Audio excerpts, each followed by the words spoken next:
Nhiều bác trồng rau sạch ở nhà, lúc mới bắt đầu thì vui lắm, mua vài bao đất, tận dụng thùng xốp, kiếm hạt giống về gieo, ngày nào cũng ra ngắm coi mầm lên chưa. Nhưng chỉ được mấy bữa, lá rau bắt đầu thủng lỗ chỗ, cây non bị cắn ngang, có chậu vừa xanh lên đã bị sâu ăn trước mình. Mình trồng rau vì muốn bữa cơm sạch hơn, đỡ lo thuốc hóa học, vậy mà sáng nào cũng phải lật từng mặt lá bắt sâu thì đúng là nản. Cô ba nói thiệt, sâu bệnh trong vườn thì khó tránh hoàn toàn, nhưng mình có một cách nhẹ công hơn, đó là ngay từ đầu chọn những loại rau củ ít bị sâu để trồng trước, nhất là các bác mới làm vườn, chỉ có ban công nhỏ, sân thượng hẹp hay vài cái chậu sau nhà. Mình đừng vội chọn toàn những loại cải sâu rất thích. Hôm nay, cô ba chia sẻ những loại rau củ mà cô ba thấy rất đáng trồng, vừa dễ chăm, vừa ít bị sâu quấy. Có loại cắt xong lại lên, có loại chỉ cần tận dụng gốc hoặc củ trong bếp là trồng được. Loại đầu tiên cô ba muốn nhắc tới là mồng tơi. Đây là loại rau rất hợp với khí hậu nóng ẩm ở mình. Trời nắng nó vẫn chịu được, chỗ chỉ có nắng sáng hoặc hơi râm râm, nó cũng sống tốt. Các bác có thể gieo bằng hạt hoặc xin một đoạn dây mồng tơi già có mắt rồi dâm xuống đất ẩm. Nếu gieo hạt thì ngâm vài tiếng cho hạt mềm, gieo xuống chậu đất tơi rồi phủ một lớp mỏng thôi, đừng lấp sâu quá, cây khó đội đất lên. Khoảng vài ngày đến một tuần, mầm xanh bắt đầu nhú. Khi cây vươn dây, các bác làm cho nó cái dạng đơn giản bằng vài cây tre, sợi dây dù hoặc cho leo lên hàng rào. Mồng tơi lá dày, xanh bóng, ít khi bị sâu ăn tả tơi như mấy loại rau cải. Khi hái, các bác cắt phần đọt non nấu canh, nhớ chừa lại thân và vài mắt lá. Từ mấy mắt đó, cây lại bật nhánh mới. Một chậu mồng tơi khỏe, chăm vừa tay thôi, cũng hái được nhiều lứa trong mùa nóng. Nếu các bác muốn nhìn góc vườn xanh nhanh hơn, hãy trồng rau lang và rau muống. Hai loại này dân dã, dễ tính, không cần chăm kiểu cầu kỳ. Rau lang chỉ cần lấy dây bánh tẻ, cắt từng đoạn có vài mắt rồi cắm nghiêng xuống đất ẩm. Mấy ngày đầu để nơi mát, tưới vừa phải. Chừng một tuần sau, mắt bắt đầu ra rễ, ngọn non vươn lên. Tầm 3-4 tuần là đã có thể bấm đọt đầu tiên. Rau muống thì có thể gieo hạt hoặc cắm cành. Nếu gieo hạt, các bác ngâm qua đêm cho hạt dễ nứt, rải vào thùng xốp, phủ đất mỏng rồi tưới nhẹ. Vài ngày sau, mầm lên rất nhanh, nhìn mặt chậu xanh rì thích lắm. Hai loại này ít bị sâu phá, lại hợp với kiểu trồng trong thùng xốp, bao xi măng cũ hay luống nhỏ sau nhà. Lúc thu, các bác đừng nhổ sạch, rau lang thì bấm đọt, rau muống thì cắt chừa lại vài đốt, cây sẽ bật lứa mới.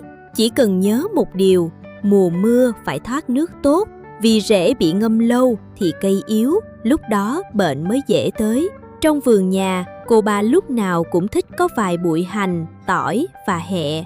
Nhóm này không chỉ để nêm nếm cho bữa ăn thơm hơn, mà còn có mùi hăng đặc trưng, nhiều loại sâu không thích lại gần. Hành lá dễ nhất là tận dụng phần gốc sau khi mua ngoài chợ.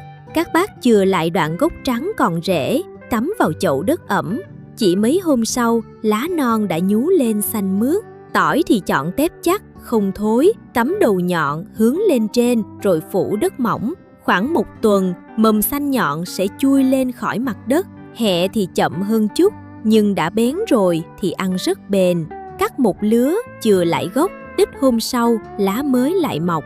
Nhóm hành, tỏi, hẹ không cần chậu lớn, đặt ở mép ban công cũng được. Các bác trồng xen vài bụi quanh chậu rau khác, vừa tiện hái, vừa giúp khu vườn có mùi thơm tự nhiên, nhìn cũng gọn gàng hơn. Có hai loại rau thơm mùa mát rất đáng dành một góc nhỏ, đó là ngò rí và tần ô. Ngò rí hợp lúc trời dịu, không quá nóng gắt, hạt ngò hơi cứng. Các bác vò nhẹ cho hạt nứt đôi, ngâm vài tiếng rồi gieo lên mặt đất tơi.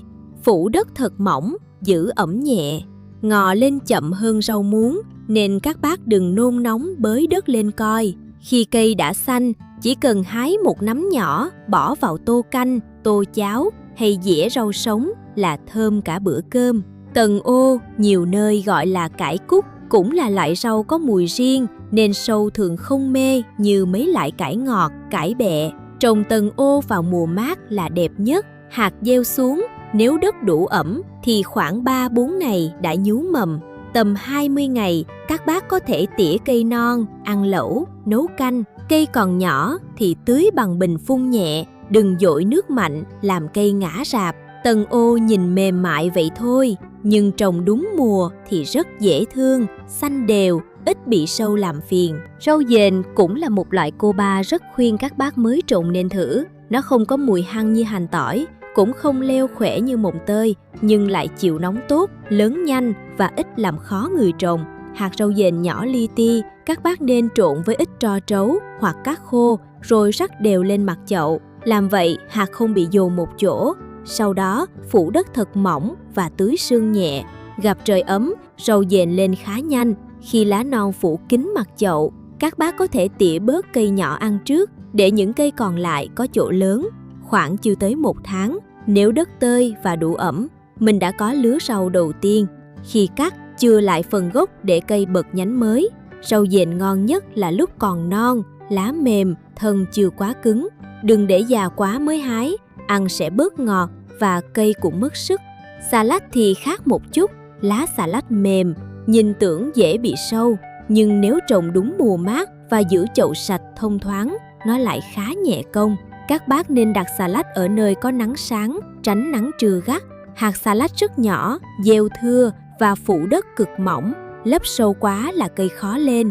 Khi cây ra vài lá thật, các bác tỉa bớt những cây mọc chen chúc, đừng tiếc, vì để quá dày thì cây vươn cao, lá nhỏ, gốc bí ẩm, dễ hư. Tầm 30 đến 40 ngày, tùy thời tiết, mình có thể hái lá ngoài ăn dần. Cách hái này giúp cây còn phần tim ở giữa để tiếp tục lớn. Xà lách thích ẩm nhưng không thích sũng nước, thấy mặt đất còn ẩm thì khoan tưới thêm, nhất là vào chiều tối. Bây giờ mình chuyển sang vài loại củ. Đầu tiên là gừng. Có bác thấy trồng gừng lâu nên ngại, nhưng cô ba thấy trong nhà nên có một chậu. Củ gừng cay nồng, thân lá cũng có mùi mạnh nên sâu hại thường ít mặn mà. Các bác thấy củ gừng trong bếp nhú mầm thì giữ lại, cắt thành miếng nhỏ, mỗi miếng có 1-2 mắt mầm, để chỗ thoáng cho xe mặt cắt rồi mới trồng. Chậu trồng gừng nên hơi sâu, đất tơi, thoát nước tốt, có thể trộn đất với tro trấu, xơ dừa đã xử lý và một ít phân hoai mục. Đặt miếng gừng xuống, phủ đất mỏng, tưới vừa đủ ẩm. Lúc mới trồng, đừng tưới nhiều quá vì củ nằm dưới đất dễ bị úng. Khi cây đã lên lá, cứ giữ ẩm đều, thỉnh thoảng vung thêm đất. Trồng gừng phải kiên nhẫn, nhưng vài tháng sau, bới lên thấy dưới đất có cả cụm gừng mới, cảm giác rất đã.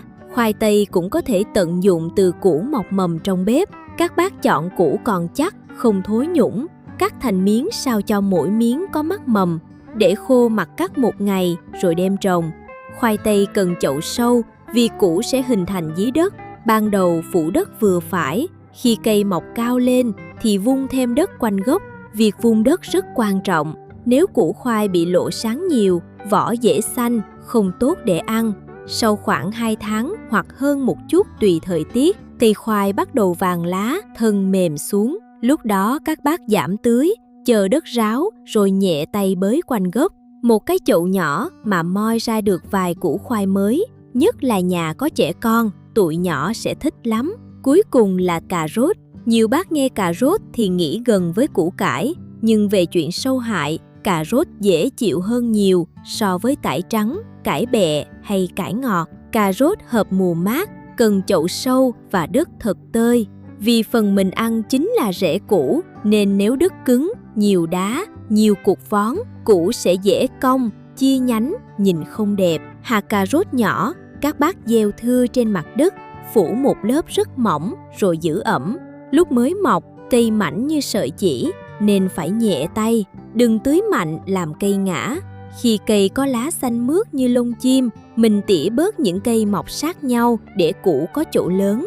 Sau vài tháng, thấy phần vai củ hơi nhô lên mặt đất thì có thể nhổ thử một củ xem đã đạt chưa. Không cần trồng nhiều, chỉ vài chậu sâu đặt ở góc sân cũng làm khu vườn vui mắt hơn hẳn. Các bác thấy đó, trồng rau sạch không nhất thiết lúc nào cũng phải bắt đầu bằng những loại rau sâu rất thích. Mình chọn khéo một chút, bắt đầu từ mồng tơi, rau lang, rau muống, hành tỏi hẹ, ngò rí, tần ô, rau dền, xà lách, rồi thêm gừng, khoai tây, cà rốt thì khu vườn nhỏ sẽ nhẹ công hơn rất nhiều. Cô ba không nói những loại này tuyệt đối không bao giờ có sâu. Trồng cây thì còn tùy mùa, tùy đất, tùy cách tưới và độ thông thoáng.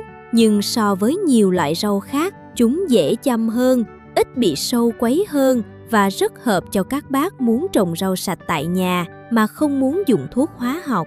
Vườn của các bác đã từng trồng loại rau nào ít sâu, dễ sống, hái được nhiều lần chưa? Bình luận bên dưới cho cô ba biết với. Nếu các bác thích những cách làm vườn nhỏ, tiết kiệm và dễ làm ở nhà, nhớ đăng ký kênh để lần sau cô ba chia sẻ tiếp những mẹo trồng rau vừa sạch vừa đỡ cực.